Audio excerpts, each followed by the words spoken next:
lucu, tapi sama sekali tak lucu. Jangankan membuat orang lain tertawa, saya sendiri pun tak tertawa oleh lucuan saya. Mungkin kalian menyangka dari badut adalah pekerjaan paling gampang, tinggal beli kocak dan orang akan tertawa. Bila kalian menjadi saya, kalian akan mengerti tak gampang membuat orang tertawa, apalagi ketika kamu sedang ingin tertawa. Begitu pula di zaman ketika orang-orang gampang tersinggung dan marah, membuat lelucon tidaklah semudah yang kalian bayangkan. Bisa-bisa karena lelucon kamu bisa dibinasakan, dianggap menghina dan mencemarkan nama baik. Kawan baik saya, seorang pelawak, dia dipenjara hanya karena membawakan lelucon yang kemudian dianggap menghina. Dia bercerita tentang seorang yang memanjat pohon kelapa pada jam 10 pagi, dan dari atas pohon kelapa tersebut orang itu mengumandangkan azan subuh. Menurut saja itu membuat gempar seluruh orang kampung. Orang-orang langsung berbondong mendatangi orang itu dan berteriak, "Dasar kafir, turun kamu! Berani-beraninya kamu melakukan penghinaan azan subuh jam 10 pagi. Dasar orang kafir." Tapi dengan tenang orang itu menjawab, "Loh, siapa yang aneh? Siapa yang kafir? Coba kalian pikir, saya azan subuh jam 4 di masjid, tapi tak ada satupun kalian yang datang ke masjid. Itu saya azan subuh jam 10, kok kalian pada berdatangan?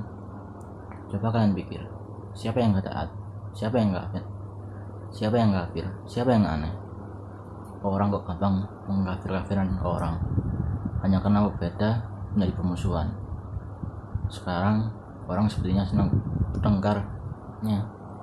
Sekarang ini susah membuat orang tertawa. Dulu kata bapak saya, jadi badut itu lumayan enak, penghasilannya lumayan. Bapak saya sering diundang karena orang-orang butuh hiburan. Badut dan pelawak dianggap masih lucu. Nah, terus sekarang pelawak saja kalah lucu sama politikus. Percayalah, jadi badut itu berat, kamu gak akan kuat. Biar saya saja.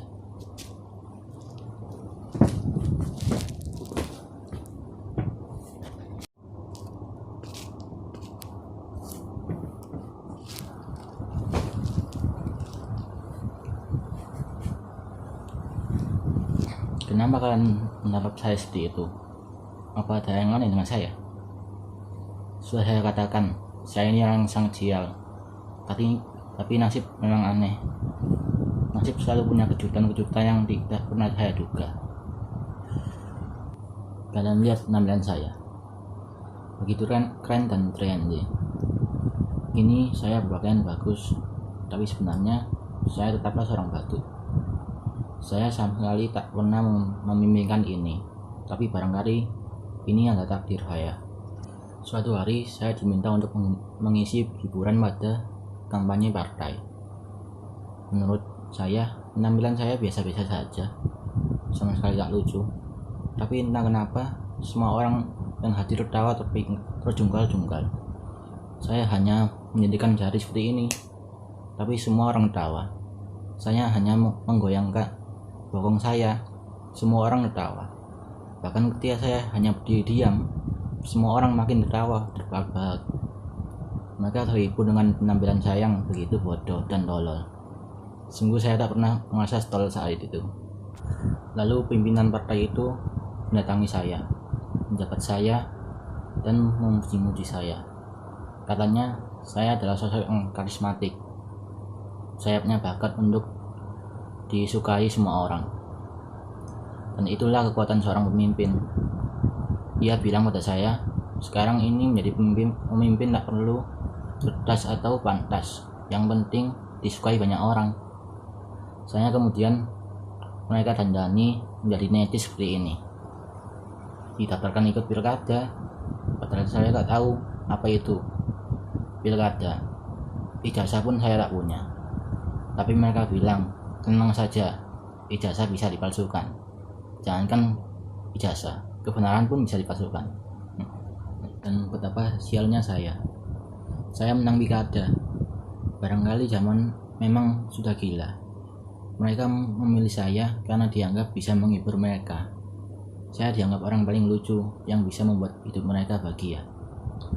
Betapa sialnya hidup saya.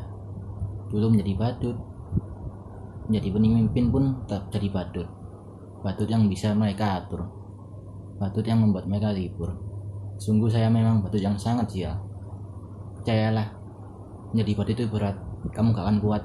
Biar para pemimpin saja. Hehe.